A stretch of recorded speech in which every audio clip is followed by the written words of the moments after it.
परिवर्तन हुआ कि व्यक्ति को मध्य पाषाण काल में नियंडरथल आदि मानव की जनसंख्या ज्यादा है और इसी नियंडरथल के द्वारा मध्य पाषाण काल में व्यक्ति को जलाने की प्रथा शुरुआत हुई। तो आपने देखा कि मध्य पाषाण ओवरऑल बहुत ज्यादा परिवर्तन हो रहा है, क्योंकि हेलोसिन युग आ गया।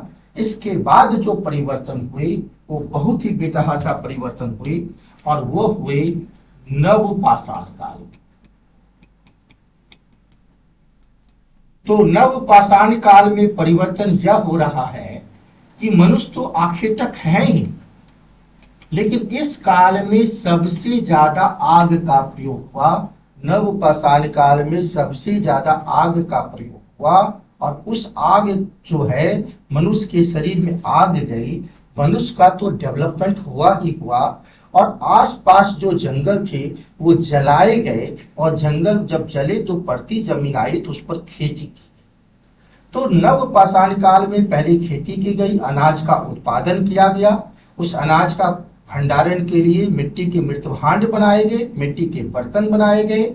नव पाषाण काल में लोग अस्थायी निवास गांव में रहने लगे, घास फूस के मकान बनाने लगे, कम्युनिकेशन का विकास हुआ, यानी पूरा ओवरऑल नव का मतलब होता आधुनिक व्यक्ति का पूरा डेवलपमेंट नव पाषाण काल में देखने को मिल रहा है। पाषाण काल की तो नव पाषाण काल में लोग आखेटक हैं। इसके बाद वो मृत भांड यानी मिट्टी के बर्तन बना रहे हैं, इस मृत भांड पर पालिश कर रहे हैं, कृषि कर रहे हैं, ग्रामीण समुदाय का विकास हुआ, अस्थायी निवास का विकास हुआ। मध्य पाषाण काल में जगह है मेहरगढ़ और यह जो मेहरगढ़ है यह पाकिस्तान के बलूचिस्तान प्रांत से यानी बलूचिस्तान प्रांत से मात्र 150 किलोमीटर यानी क्वेटा इसकी राजधानी, क्वेटा से 150 किलोमीटर की दूरी पर मेहरगढ़ गांव है और इसी मेहरगढ़ से पहली बार खेती के प्रमाण प्राप्त हुए नव पाषाण काल।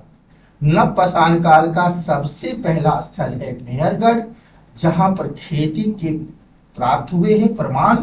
और यह जो मेहरगढ़ है यहाँ पर जो खेती की गई है, सर्वप्रथम यहाँ गेहूं प्लस जौ जो है की उत्पादन हुई है। गेहूं के 3 किस्म और जौ के दो किस्म इसमें पैदावार हुई है। और यह जो गेहूं और जौ है इसको रखने के लिए मृत भांड भी बनाए गए। अब है कि मेहरगढ़ से गेहूं जौ के अलावा कपास के भी साज प्राप्त। तो गेहूं जौ एक रबी फसल है जबकि कपास एक खरीफ फसल है। तो नव पाषाण काल में गेहूं जौ का पैदावार हुआ रबी फसल के तहत, खरीफ फसल में कपास की पैदा हुई और इसको रखने के लिए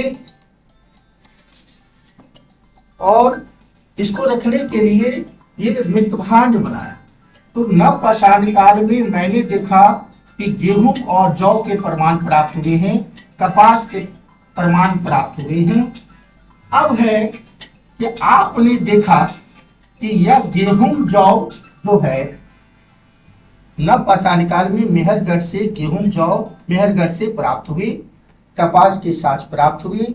आपने देखा कि नव पाषाण काल से जो गेहूं और जौ का पैदावार हुआ, हड़प्पा काल के लोग सबसे ज्यादा रबी फसल के तहत गेहूं और जौ का पैदावार किए।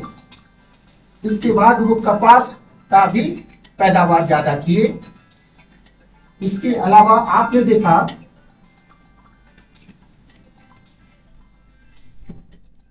हड़प्पा काल में आपने देखा कि हड़प्पा काल की मुख्य फसल रबी फसल जो है वह गेहूं और जौ, और सबसे ज्यादा हड़प्पा काल के लोग जो है हड़प्पा काल के लोग की आबादी गांव में थी और उसका मुख्य व्यवसाय खेती था और वो सबसे ज्यादा जो है रबी फसल के तहत गेहूं जौ का पैदावार किए।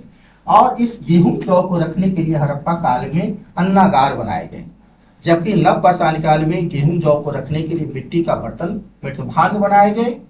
आपने देखा कि नव पाषाण मेहरगढ़ का ऋणी है हड़प्पा काल के लोग। क्यों? क्योंकि सबसे पहले गेहूं और जौ का पैदावार जो है मेहरगढ़ ने किया और वे जो हड़प्पा के वासी हैं किसी नवपाषाण काल से गेहूं और जौ का जो है पैदावार सीखा और इसका ज्यादा उत्पादन करने लगे, इसलिए उनको अन्नागार बनाने की आवश्यकता पड़ी। इसलिए उन्होंने 4 अन्नागार को बना दिया। हड़प्पा काल में जो हड़प्पा, मोहनजोदड़ो, लोथल और कालीबंगा से अन्नागार मिले हैं और सबसे बड़ी अन्नागार जो है मोहनजोदड़ो।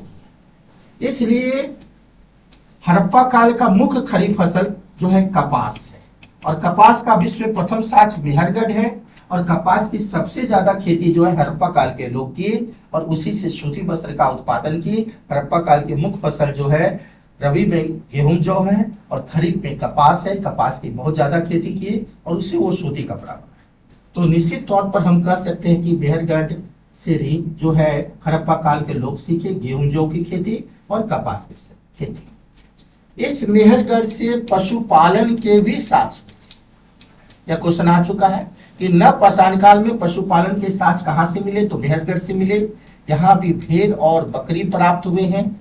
मेहरगढ़ से कृषि के साक्ष्य मिले। मेहरगढ़ से के लोग कच्ची ईंट के मकान यानी कच्ची घास फूस के मकान में रहते थे, मिट्टी का मकान में रहते थे। मेहरगढ़ से अस्थायी निवास के भी साक्ष्य प्राप्त हुए हैं। इसलिए इस मेहरगढ़ को बलूचिस्तान की रोटी की टोकरी भी कहा जाता है। रोटी बनेगा गेहूं से और गेहूं की पैदावार ज्यादा हुई, इसलिए मेहरगढ़ को बलूचिस्तान की रोटी भी टोकरी कहा जाता है। यहाँ गेहूं को 3 किस्म, जौ के 2 किस्म हुए, कपास के साक्ष्य हुए। इसके बाद पशुपालन के भी साक्ष्य मेहरगढ़ से प्राप्त हुए। मेहरगढ़ के लोग कच्ची मकान में रहते थे।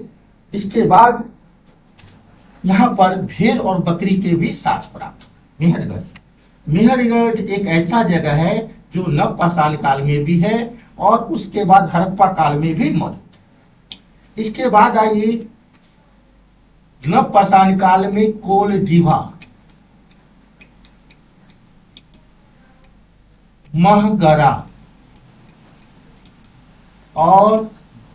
महगरा और चोपानी मांडो, और ये तीनों जगह जो है यूपी के बोलन घाटी में है। कोलडीवा यूपी के इलाहाबाद में है और यहां से धान के प्रथम साक्ष्य विश्व में प्राप्त हो रहे हैं। तो धान का प्रथम साक्ष्य क्या है, कोलडीवा है। इसके बाद यह महगरा से जौ के प्रमाण मिले हैं और इलाहाबाद के बोलन घाटी में चोपानी मांडो से मिट्टी के बर्तन के मृतभान के विश्व में प्रथम साक्ष्य।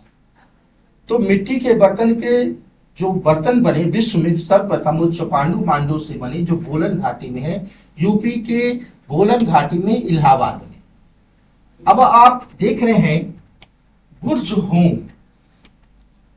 बुर्ज होम कश्मीर में है और यहां से नवपाषाण काल में गर्त निवास मिले हैं और यहां से हिरण के सिंग के हड्डी के प्रमाण मिले हैं। हिरण के सिंग की हड्डी के कई आभूषण प्राप्त हुए हैं बुर्ज होम से और वो आभूषण है हारपून,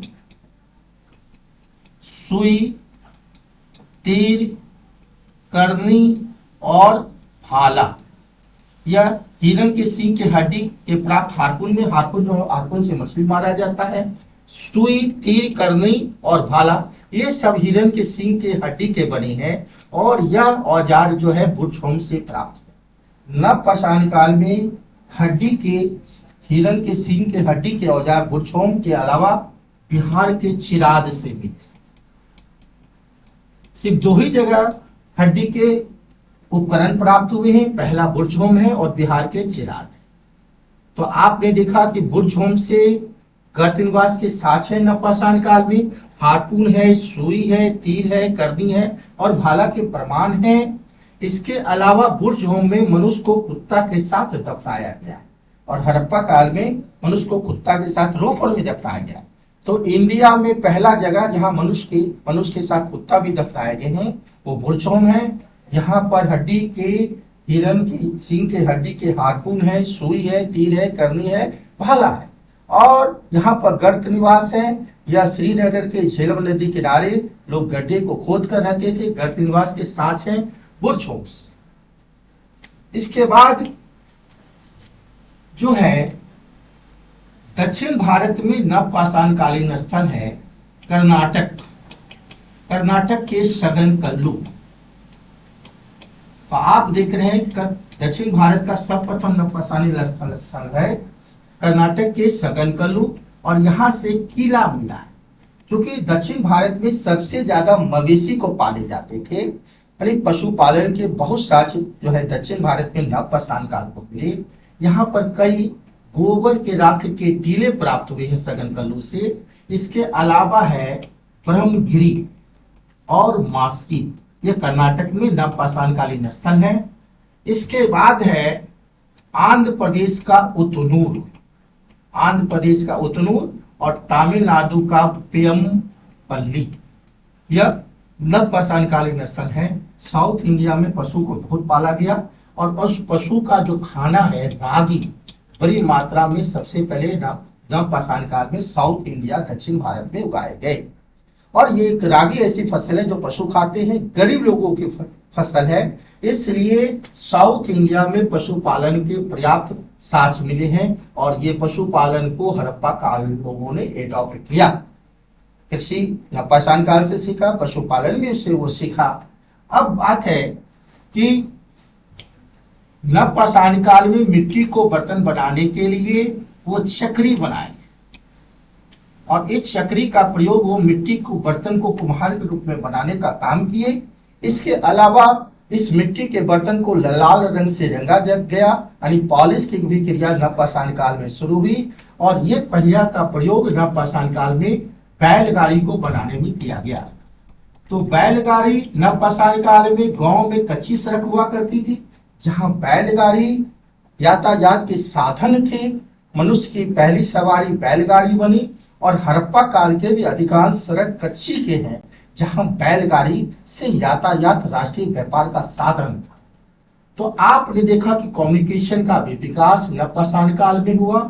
इसके बाद जो है गांव की आधारशिला रखी गई, गांव विलेज अस्थायी लोग आवास रहने लगे, गांव में बसने लगी, खेती करने लगे, मिट्टी के वृत्तवांड बनाने लगे, उस पर पॉलिश करने लगे।